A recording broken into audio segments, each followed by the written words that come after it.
In 1980, journalist Linda Hunt received a shocking bill from the US government. Thousands of dollars for documents she had requested under the Freedom of Information Act. But this wasn't just about the money. It was an attempt to shut her down. She had uncovered something monumental. A secret US program called Operation Paperclip, which brought over 1,600 Nazi scientists and SS officers to America after World War II. Some of these scientists were linked to the darkest parts of the Nazi regime. In the spring of 1945, as World War II neared its end, Nazi Germany was collapsing. Allied forces advanced from the west, and Soviet troops pushed from the east. Adolf Hitler, realizing that defeat was inevitable, retreated to a bunker in Berlin, where he would eventually take his own life. Amidst the chaos, Nazi scientists were working on some of the most advanced and terrifying weapons of the time. One such invention was the V2 rocket, capable of striking targets in Antwerp or London from German soil without a single Nazi soldier setting foot on foreign ground. By the war's end, the V2 had killed over 5,000 civilians. The Nazis were also researching chemical weapons, like tabun, a nerve agent that could kill within seconds of exposure. The Second World War taught the world that future power depended not just on military strength, but on superior technology. Whoever secured these experts first would gain a significant advantage in the emerging Cold War and post-war world. In the chaotic final days of the war, American forces stumbled upon a discovery that changed everything: the Osenberg list. Hidden in a bathroom at Bonn University, they found a list of names and addresses of German scientists linked to the Nazi regime's advanced weapons programs. The Americans had to act fast. If they didn't secure these scientists, the Soviets would. To get a head start, the US launched Project Overcast in 1945, a mission to locate and bring a select group of German scientists to America. Key figures like Major General Hugh Nair, Vasquez Webb, director of the Joint Intelligence Objectives Agency, Colonel Holger Toftoy, head of the U.S. Army Ordnance Department's rocket branch, were heavily involved. President Harry S. Truman officially approved the operation in 1946, initially stipulating that no committed Nazis or war criminals should be included. However, as tensions with the Soviet Union escalated, that rule was quickly bent. The enemy was no longer Nazi Germany, it was the Soviet Union, and technical supremacy was now the goal. The mission's primary targets were areas known as ABC: atomic, biological, and chemical technologies. Nazi Germany hasn't made much progress in atomic research, which Hitler dismissed as Jewish science, but their expertise in biological and chemical warfare was significant, and their mastery of rocketry was unmatched. One of the most important sites in the scientific hunt was Peenemünden, a research facility on the Baltic Sea coast. Under the leadership of Wernher von Braun, Nazi engineers developed the V2 rocket, the world's first long-range guided ballistic missile. With Germany's defeat imminent, von Braun and his fellow scientists faced a difficult decision: surrender to the Americans or risk capture by the Soviets. For von Braun, the choice was clear. He believed that surrendering to the Americans would give him and his team a better chance to survive, and an opportunity to continue their work.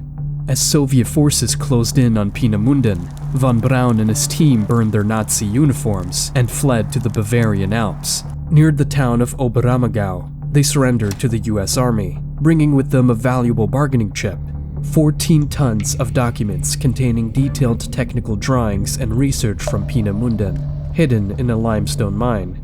The US quickly moved them to Garmisch-Partenkirchen, a castle in the Bavarian Alps. By May 1945, Project Overcast had evolved into Operation Paperclip, and its scope expanded far beyond rocketry. In September 1945, under Operation Paperclip, more than 500 German scientists and engineers, along with their families, were brought to Fort Bliss, Texas. They were kept under close watch, forbidden from speaking German in public, and isolated from the media and the general public. The US government was determined to keep the operation secret, fearing backlash if the scientists' Nazi pasts became public knowledge. Wernher von Braun, now the star of Operation Paperclip, was tasked with helping the US military understand the V-2 rocket and its applications. His team began testing rockets at White Sands Missile Range. In the following years, von Braun and his team developed the Redstone missile, a medium-range ballistic missile that became a key asset for the US during the early Cold War. They also worked on the Jupiter and Jupiter-C missiles. As the Cold War heated up, the space race became a new front in the struggle for global dominance. In 1957, the Soviet Union launched Sputnik, the first satellite to orbit the Earth, shocking the US and its military. Suddenly, America was lagging behind. In response, von Braun and his team were brought in to take over the struggling Vanguard program, the US's first attempt at launching a satellite. Von Braun eventually became the first director of NASA's Marshall Space Flight Center in Huntsville, Alabama, where he led the development of the Saturn V rocket.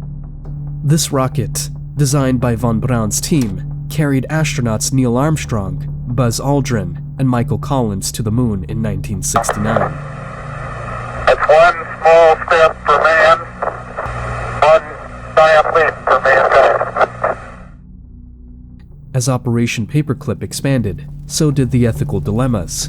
While the program initially focused on scientists without war crimes, it soon became clear that many of the recruits had troubling pasts. In 1963, a Holocaust survivor visiting a US museum saw a display celebrating Arthur Rudolph as a key figure in America's space program. To their shock, they recognized him as the man responsible for the brutal conditions at the Mittelwerk factory. During the war, Rudolph had overseen the Mittelwerk factory, where concentration camp prisoners were forced to work under horrific conditions. This revelation led to an investigation into Rudolph's past. By the mid-1970s, he was under scrutiny for his involvement in Nazi war crimes. He eventually left the US and renounced his citizenship, but the scandal cast a long shadow over Operation Paperclip's legacy. Other scientists in the program had equally dark histories. Kurt Blome, a chemist accused of conducting experiments on prisoners, and Walter Schreiber, who oversaw medical experiments on concentration camp inmates, were protected by the US government in exchange for their scientific knowledge.